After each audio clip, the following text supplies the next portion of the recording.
उन पर तो वोटिंग परसेंटेज 75 तक था। अच्छा। और जो हिंदुओं के बूथ थे खास तौर से कस्बों के, वहाँ 25, 30, 35% पोलिंग, तो बीजेपी का वोट ही नहीं निकला। बीजेपी का वोट नहीं निकला ही नहीं। 35%, 30%, 25% पोलिंग, बताओ क्या है जी।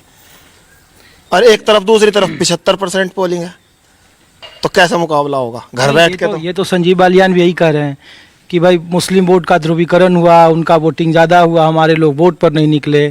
लेकिन उन्होंने ऐड ऑन कर दिया कि संगीत सोम की वजह से हम चुनाव हार गए। संगीत सोम कह रहे हैं कि आप खुद हार की समीक्षा करिए। देखो, पहले 24 में जितना भी मतदान होता था, ठाकुर 24, हाँ, जितना भी मतदान होता था उसमें से 95% वोट बीजेपी को मिलता था। पिछले चुनाव ऑन रिकॉर्ड है सब चीज। ये तो आजकल तो सब नेट का जमाना है, सब घर बैठे देख लें किस बूथ पे कितना वोट निकला।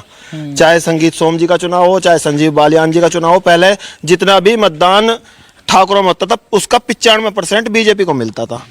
अब क्या 50-50 हो गया? तो एक वजह ये रही सरदना विधान। चल हो जा शुरू। केसरिया से मन जोगी हुआ रे, दिल झूमे देखो पतवारा हुआ रे, दिल झूमे देखो पतवारा हुआ रे। हर पल मनाओ केसरी त्योहार। विमल, बोलो जुमा केसरी। विधानसभा बहुत लंबे समय से सरदना विधानसभा जो है बीजेपी का गढ़ है। अब वहां हम बराबर सराबर लड़ रहे हैं, तो जी जीत के जाना चाहिए था कायदे में। ये आपके गांव के आसपास की बुनावट क्या है? कौन कौन सी बिरादरी है? हमारे यहाँ तो ज्यादातर ठाकुरों के गांव है, 24 है ठाकुरों की। हमारा गांव है, 1-2 गांव और त्यागियों का। ठाकुरों के आसपास कितना वोट है? यहाँ होंगी 35-40 हजार वोट ठाकुरों। 35-40 हजार। तो 35-40 हजार वोट का जो पोलिंग परसेंटेज था वो कम था। हर बार 90% पोलिंग होता था यहाँ, अब की बार 60 के करीब ही था। और ये संगीत सोम की वजह से हुआ? अब वजह तो कुछ भी हो जी, मैं क्यों किसी का नाम लूं, वजह तो कुछ भी हो सकती है। लेकिन जब दोनों नेता आपस में ही नाम ले रहे हैं तो वोटर तो आप लोग बताएंगे ना कि गांव की स्थिति देखो क्या थी? जी, जैसे आपके यहाँ कितने वोट थे? हमारे यहाँ 1291 वोट डले थे। हाँ। 1291 में से 800 वोट संजीव बालियान जी को मिले। 254 वोट बसपा को मिले, दारा सिंह प्रजापति जी को। 202 वोट हरिंदर मलिक को सपा प्रत्याशी को मिले।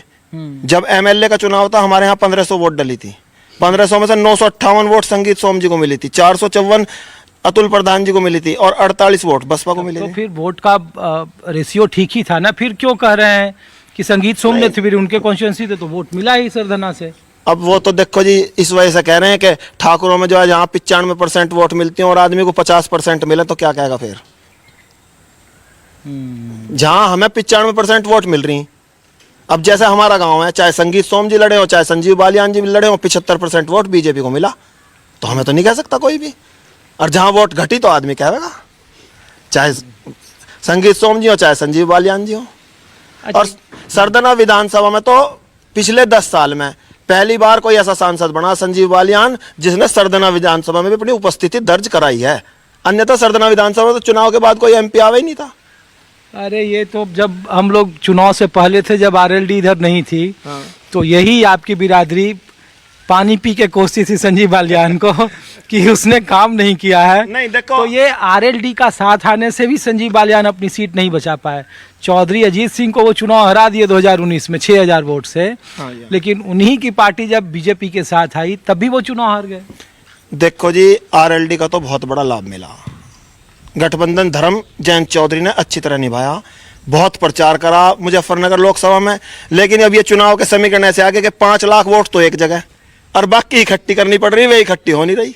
अरे तो लोग को पच नहीं रहा है ना, लोगों को लग रहा है कि आरएलडी अपनी दोनों सीट जीत गई और उसके आसपास की सभी सीटें हार गई। इसका मतलब कि जाट उन्हीं दोनों पर उनको वोट दिए, बाकी जगहों पे नहीं दिए। नहीं, ऐसा नहीं है। जो तो जाटों के बूथ देख लो, ऑन रिकॉर्ड है सब चीज आज की तारीख में तो।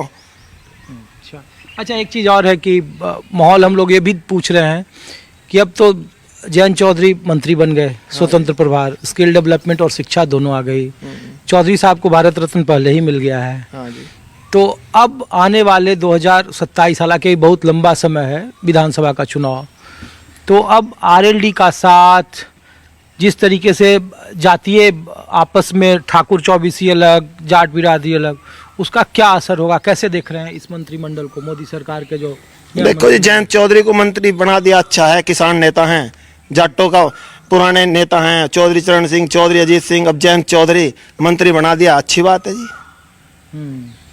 उम्मीदें आपको सरकार से कि क्या 5 साल करनी चाहिए, क्योंकि अब तो मंत्री भी आपके जयंत चौधरी, अब तो कम से कम आवारा पशु को लेकर जब हम लोग आएंगे रिपोर्ट करने, तब तो आप लोग नहीं कहोगे कि बहुत सरकार कुछ नहीं कर रही है जी। आवारा पशुओं की वास्तव में बहुत समस्या है किसान के सामने। किसान बहुत मेहनत से, लागत लगा के, अपनी मेहनत करके फसल तैयार करे, और जिसके खेत में 15 बढ़ जाना एक ही दिन में, बस किसान का हाल वही जाना है। किसान एक जी क्या करूँ, तब फिर अब किसको दोष देंगे, अब तो नेता भी आपके, मंत्री, सरकार भी दोस्त आपकी। किसे दें जी, बताओ, झेल रहे हैं। अच्छा, बालियान जी ये भी कह रहे हैं कि संगीत सोम विधायक नहीं है, 22 में चुनाव हार गए, फिर भी उनको सब कुछ फैसिलिटी मिलती रही, सिक्योरिटी उनके साथ, सरकारी सुविधा उनके साथ। तो लोग कह रहे हैं कि क्या वाकई में संगीत सोम का इतना बड़ा प्रभाव, वो खुद भी कह रहे हैं कि क्या मेरा इतना बड़ा प्रभाव है कि मैं एक लोकसभा के सांसद को हरा दूं, अभी जो 10 साल से मंत्री रहा। जितना उनका प्रभाव है उतना उन्होंने काम कर दिया, और उनका काम किया होगा उसमें, वो हार में उसने उस काम, उनके जो प्रभाव ने सहयोग किया। तो समाजवादी पार्टी को मदद कर रहे थे। समाजवादी पार्टी को मदद ही होना हो गया जब वो बालियान जी का विरोध कर रहे थे। अरे तो मुजफ्फरनगर के लोगों के लिए तो ठीक है, जाटों के लिए ठीक है, एक जाट हारा दूसरा जाट जीत गया, क्या इसमें दिक्कत है? उसमें तो कोई दिक्कत नहीं है जी, लेकिन जो है बालियान जी को हम व्यक्तिगत रूप से अच्छा मानते हैं, क्योंकि हमारी भी लगभग 30-35 साल की याद होगी। 30-35 साल में या तो एक सांसद हमारे यहाँ सिर्फ वोट मांगने आया था, मुफ्ती मोहम्मद सईद, मंत्री बनने के बाद दोबारा के इलेक्शन में सिर्फ वोट मांगने आए थे, और उसके अलावा हमने कोई सांसद किसी की शक्ल ही नहीं देखी कि सांसद बन गया और फिर वो हमने गांव में देखा हो। और बालियान जी इस 10 साल के टर्म में कम से कम 20 बार तो गांव में आए थे। अच्छा, एक चीज़ और बताइए, अब तो आरएलडी से मंत्री हो गए जयंत चौधरी, केंद्र में 2 उनके सांसद हो गए, 9 विधायक हैं, तो 2 साल के बाद जब विधानसभा के चुनाव होंगे तो क्या स्थिति रहेगी? मौजूदा जो लोकसभा का प्रदर्शन रहा बीजेपी का, और आगे आने वाले वक्त में किस तरीके की राजनीति आप देख रहे हैं? जाट खेती का कीड़ा होता है, और खेती को अगर ये लाभकारी बनाने के प्रयास करेंगे, खेती पे ध्यान देंगे, तो यही आएंगे। और अगर जाट की खेती की अनदेखी करेंगे तो हो सकता है ना खमियाजा भुगतना पड़े इस बात का, चाहे आरएलडी इनके साथ रहे या न रहे। आरएलडी का कुछ ही सीटों पर प्रभाव पड़ सकता है, ऐसा तो नहीं कि पूरे उत्तर प्रदेश में पड़ जाएगा। यानी हम तो, आप जाट बिरादरी में हैं तो हम इसीलिए जाटों से, मैंने जाट की भावना बता दी कि जाट कृषि का कीड़ा होता है, और वो ये चाहता है कि कृषि लाभकारी सौदा हो। चलिए, शुक्रिया।